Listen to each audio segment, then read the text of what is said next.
آپ اگر مجھے پوچھیں کہ آپ نے اتنی عزتیں کیسے پائی ہیں تو میں آپ کو راز بتاؤں کہ یہ میری ماں کی دعائیں ہیں. میں آپ کو راز بتاؤں یہ میرے باپ کی سحری کے سجدوں میں بہنے والے آنسو ہیں. میں بتاؤں کہ یہ میرے اساتذہ کی شفقتیں ہیں, میرے مرشد کی نگاہ ناز ہے. لیکن میں آپ کو یہ راز آج بتانے لگا ہوں کہ آج اگر میں عزت کی اس مسند پہ بیٹھا ہوں تو میں نے طلباء کی خدمت کی ہے. جب یہ سوئے ہوئے ہوتے تھے تو میں ان کی لیٹرینیں صاف کیا کرتا تھا. آج اللہ نے مجھے ان بچوں کے قدموں کے صدقے سے عزتیں دی ہیں. یہ حافظ قرآن بچے, یہ طلباء, یہ اللہ کے مہمان ہیں. صحیح حدیث میں آتا ہے کہ طالب علم کے پاؤں تلے اللہ کے نوری فرشتے پر بچھاتے ہیں جن پر رحمتیں اترتی ہیں, جن کے نیچے فرشتے بھی پر بچھا رہے ہیں. تم نے ان پہ بم گرائے اور انسانیت خاموش ہے. ہمارے استاد فرماتے تھے کہ ایک دارالعلوم تھا, وہاں طلباء پڑھتے تھے. تو یہ بچے ہوتے ہیں بالخصوص حفظ کی کلاس کے بچے, چھوٹی عمر کے ہوتے ہیں, اور اس عمر میں بچوں کی شرارتیں, بچوں کی اٹکیلیاں, یہ ان بچوں کے بچپنے کا حسن ہے. بعض لوگ ہمارے پاس آتے ہیں کہ یہ بچہ شرارتیں بہت کرتا ہے, دم کر دیجئے. تو میں کہتا ہوں یہ شرارتیں ہی تو ان کی عمر کا حسن ہے. جب بڑے ہو جائیں گے تو یہ سنجیدہ ہو جائیں گے. وہ ایک شاعر نے کہا تھا, مجھے اچھا نہ لگا بچوں کا جوان ہونا. جب چھوٹے ہوتے ہیں تو ان کی شرارتیں ان کا حسن ہوتا ہے. تو وہ سکول میں پڑھتے ہوں, وہ جامعہ میں پڑھتے ہوں, یا وہ کسی فیکٹری میں وہ معصوم بچے کام کرتے ہوں, کسی ڈھابے پہ چائے بیچتے ہوں, تو ان کی طبیعت میں وہ شرارتیں ضرور ہوتی ہیں. یہ ایک بچوں کے بچپن کا حسن ہے. تو وہ بچے تھے اور شرارتی مزاج تھا, اور ایک شخص ان کی خدمت کیا کرتا تھا. کبھی وہ گھی کا کنستر اپنی کمر پہ لاد کے لا رہا ہے, کبھی وہ آٹے کی بوری اپنی کمر کے اوپر لاد کے لا رہا ہے, اور بچوں کی خدمت میں لگا رہتا تھا. بچے تھے, کچی عمر تھی, شرارتی مزاج تھا, تو انہوں نے اس کا نام ڈال دیا حمار, گدھا.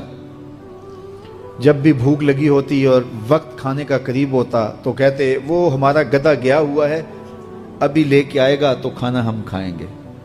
تو آپس میں انہوں نے اس شخص کا نام جو ان کا خدمت گزار تھا گدھا رکھ دیا.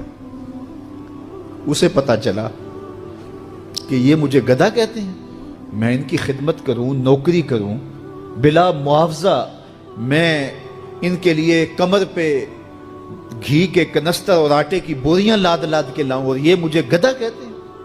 اس نے چھوڑ دیا اور گھر چلا گیا. رات پڑی, سویا, مقدر جاگے. کیا دیکھتا ہے, حشر کا منظر ہے, اور وہ طالب علم ہیں, انہیں جنت کا حکم ہوتا ہے. تو وہ اڑ جاتے ہیں اور ضد کرتے ہیں اور اٹکیلیاں کرتے ہیں, نہیں ہم نے جنت میں نہیں جانا جب تک ہمارا گدھا ساتھ نہیں جائے گا. یہ اٹھا اور آنکھوں میں آنسو تھے, اور دوڑتا ہوا مدرسے آیا. کہا تم مجھے گدھا کہو, حمار کہو, کھوتا کہو, میں نوکری تمہاری ہی کروں گا, کیونکہ تم اللہ اور اس کے رسول کے پیارے ہو. کتنے خوش نصیب ہیں وہ ماں باپ جن کے بچے حافظ قرآن بنتے ہیں. آپ کو پتا ہے قیامت کے دن حافظ کا تو جو مرتبہ ہوگا وہ ہوگا ہی ہوگا. حافظ قرآن کے والدین کے سر پہ نور کا تاج رکھا جائے گا. میں ایک دن جامعہ میں آیا تو رات کا پچھلا پہر تھا اور لائٹیں بھی آف تھیں. تو مجھے قرآن پڑھنے کی مسجد کے ہال سے آواز آ رہی تھی. تو میں رک گیا اور جا کر کے دیکھا تو مجھے کچھ دکھائی نہ دیا. خیر میں نے لائٹیں جلائیں تو پھر بھی مجھے کوئی بچہ بیٹھا نظر نہ آیا جو قرآن پڑھ رہا ہو. لیکن جس سمت سے آواز آ رہی تھی میں اس سمت بڑھا.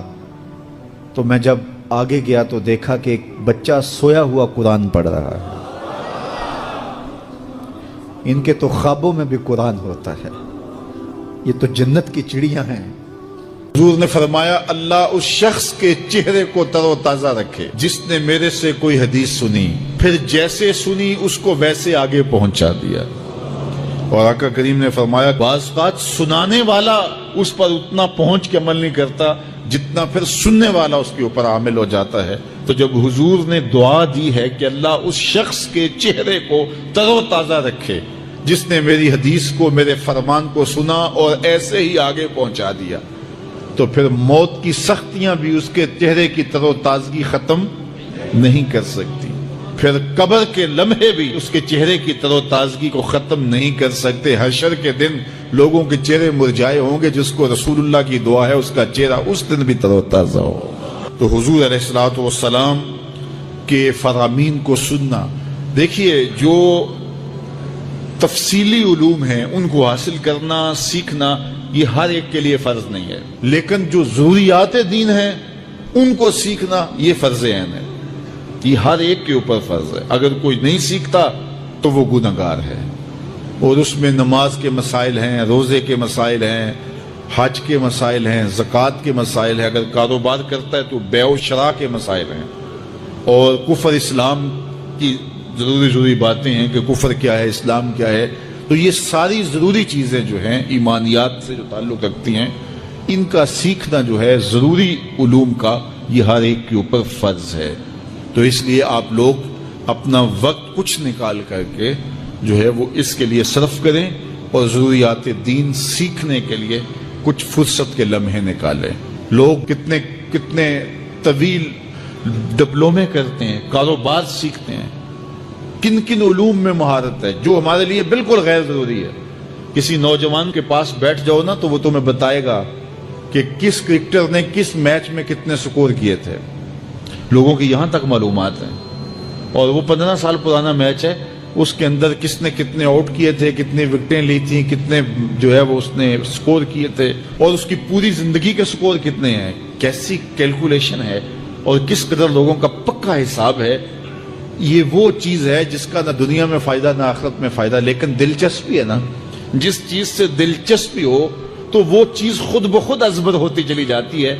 دلچسپیاں انسان کو جو ہے وہ کسی چیز کو یاد کرنے میں مدد دیتی ہیں. ایک عرب شیخ کہہ رہا تھا کہ ہم ماضی میں پڑھتے تھے کہ ہمارے اسلاف، ہمارے بزرگ ایک رات میں پورا قرآن ختم کر لیتے تھے. تو وہ کہتا ہے میں سوچتا تھا کہ ساری رات قرآن بندہ پڑھتا رہے تو کس طرح ممکن ہے. تو کہتا ہے میں اپنے بچوں کو دیکھتا ہوں کہ وہ جو ہے وہ موبائل کے ساتھ لگے رہتے ہیں، اور فجر کی اذان ہو جاتی ہے تو وہ تب چونکتے اچھا رات گزر گئی.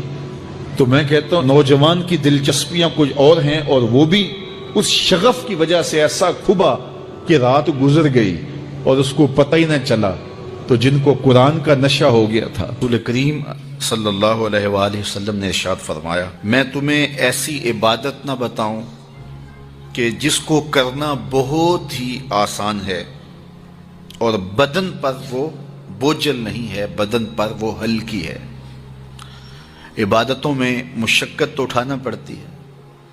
آپ نماز پڑھنا چاہیں گے تو آپ کو وضو کرنا پڑے گا ٹھنڈے پانی سے، چل کے مسجد جانا پڑے گا، رکوع و سجود ہوں گے. روزہ رکھنا ہے تو آپ کو دن بھر کی بھوک کاٹنی پڑے گی. زکوٰۃ دینی ہے، صدقہ کرنا ہے، خون پسینے کی کمائی سے پیسے جدا کرنے پڑیں گے. حج کرنا ہے تو بہت زیادہ مشقت اٹھانی پڑے گی. جتنے بھی اعمال ہیں خیر کے، اچھائی کے، ان میں بہت زیادہ مشقت اٹھانا پڑتی ہے. یہ طالب علم یہاں پڑھ رہے ہیں، 8 سال کا چلہ کاٹ رہے ہیں. معلمین پڑھا رہے ہیں، صبح تہجد سے اٹھتے ہیں اور شام تک ایک وظیفے میں لگے ہیں. علماء ہیں، کام کر رہے ہیں. بہت سارے لوگ، کتنے مشقت والے کام ہیں، تب اللہ کی رضا جا کے نصیب ہوتی ہے. لیکن میرے حضور نے فرمایا تمہیں ایک ایسا عمل نہ بتا دوں جس میں بدن بھی نہیں تھکتا اور ہے بھی بڑا آسان. اللہ اکبر. فرمایا وہ عمل کون سا ہے؟ الصمت و حسن الخلق، خاموشی اور اچھے اخلاق. زیادہ بولنے سے بہتر ہے خاموش رہو. خاموشی میں نجات بھی ہے، ثواب بھی ہے. زیادہ بولنے والا جھوٹ بھی بول لیتا ہے، زیادہ بولنے والا گالی گلوچ اور سب و شتم پر بھی اتر آتا ہے، زیادہ بولنے والا کسی کی پگڑی بھی اچھال دیتا ہے، زیادہ بولنے والا غیبت بھی کر لیتا ہے، زیادہ بولنے والا ایسا مزاح کر لیتا ہے جس سے کسی کو تکلیف پہنچے، زیادہ بولنے والے سے بہت ساری غلطیاں ہو جاتی ہیں، جو تھوڑا بولے اس سے غلطیاں کم ہوتی ہیں، چونکہ انسان کے زیادہ گناہ جو ہے وہ اس کی زبان کی وجہ سے ہوتے ہیں۔ ایک روایت میں آتا ہے جب صبح ہوتی ہے سارے اعضائے بدنیاں زبان کے آگے ہاتھ جوڑتے ہیں، بی بی تو چپ رہنا، چونکہ بولتی تو ہے اور مصیبت سارے اعضائے بدنیاں کو سہنا پڑتی ہے۔ تو یہ زبان جو ہے اس کی وجہ سے زیادہ گناہ ہوتے ہیں، یا زبان کی وجہ سے، یا انسان کی عصمت کا جوہر جب لٹتا ہے تو پھر اس کے پلے کچھ نہیں رہتا۔ اس لیے میرے حضور نے ارشاد فرمایا جو تمہاری دو ٹانگوں کے درمیان اور جو دو جبڑوں کے درمیان زبان، ان دونوں کی مجھے تم ضمانت دے دو، میں محمد تمہیں جنت کی ضمانت دے دیتا ہوں۔ تو فرمایا کہ میں تمہیں ایسا عمل نہ بتا دوں کہ جو بہت ہی آسان ہے، اور وہ کیا ہے؟ الصمت، خاموشی، وحسن الخلق، اور دوسری بات اچھے اخلاق، رویوں کی خوبصورتی۔ کسی سے ملو تو ہنس کے ملو، کسی سے بات کرو تو لہجے میں نرمی ہو، کسی کی عزت آبرو کا خیال رکھو، بڑے کا احترام کرو، چھوٹے پر شفقت کرو، مخلوق خدا پر رحم کرو، اللہ کی مخلوق پر شفقت سے پیش آؤ، رسول کریم کی امت پر رحم کرو۔ تو یہ ایسا عمل ہے جس پر کوئی مل بھی نہیں لگتا، قیمت بھی نہیں لگتی، بدن بھی نہیں تھکتا، لیکن نامہ اعمال نیکیوں سے بھر جاتا ہے۔ قیامت کے دن نامہ اعمال پر سب سے وزنی جو عمل ہوگا وہ حسن خلق ہوگا۔ حضور نے فرمایا کہ بیہودگی اور فحش کلام کرنا یہ سب کچھ جو ہے، تو فرمایا یہ اسلام میں سے نہیں ہے، اور بہترین اسلام وہ ہے جس میں خلق اچھے ہوں۔ حضور نے ارشاد فرمایا کہ جو حسن خلق ہے یہ گناہوں کو اس طرح مٹا دیتا ہے جس طرح جو مصفہ پانی ہوتا ہے، اچھا پانی ہوتا ہے، وہ بدن سے میل کچیل اتار دیتا ہے، اور جو برے اخلاق ہیں وہ عمل کو اس طرح فاسد اور ضائع کر دیتے ہیں جس طرح شہد کے اندر سرکہ ڈال دیا جائے تو شہد صحیح نہیں رہتا۔ تو عمل اچھے ہیں لیکن بدخلقی ان اعمال کی بربادی کا سبب اور ذریعہ بن جاتی ہے۔ اللہ جل شانہ ہمیں معاملات کے اندر خوبصورتیاں نصیب فرمائے، رفق، نرمی نصیب کرے، معاف کر دینے کی توفیق نصیب کرے۔ رزق کمانے کے جو مقاصد ہیں وہ بہت سارے ہو سکتے ہیں، لیکن شریعت میں کاروبار کرنے کے، رزق روزی کمانے کے بنیادی مقاصد 3 ہیں۔ پہلا مقصد اپنے آپ کو سوال سے بچانا، دوسرا مقصد اپنے آپ کو حرام سے بچانا، تیسرا مقصد اپنی اولاد کی کفالت کرنا۔ یہ بنیادی مقاصد ہیں جن کے لیے رزق کمانا، روزی کمانا ہمارے اوپر لازم ہو جاتا ہے۔ اور اگر آپ کاروبار کو وسعت دے رہے ہیں، ضرورت سے زیادہ کما رہے ہیں، تو اس کے لیے ایک چوتھی نیت آپ کو ساتھ کرنی ہوگی، اور وہ یہ کہ معاشرے کے کمزور لوگ، رشتہ داروں میں غریب لوگ، میرے ہمسائیگی کے اندر جو غریب لوگ ہیں، یتیما ہیں، مساکین ہیں، معاشرے کے وہ لوگ جو اپاہج ہیں، معذور ہیں، کمانے کی صلاحیت نہیں رکھتے، میں زیادہ مال کما کے ان کی کفالت بھی کر سکوں۔ ان 4 مقاصد کو ذہن میں رکھ کر کے جو رزق کمایا جائے گا وہ دنیا نہیں ہوگی، عین دین ہوگا۔ لیکن اگر ان 4 مقاصد کے علاوہ رزق کمانے کا کوئی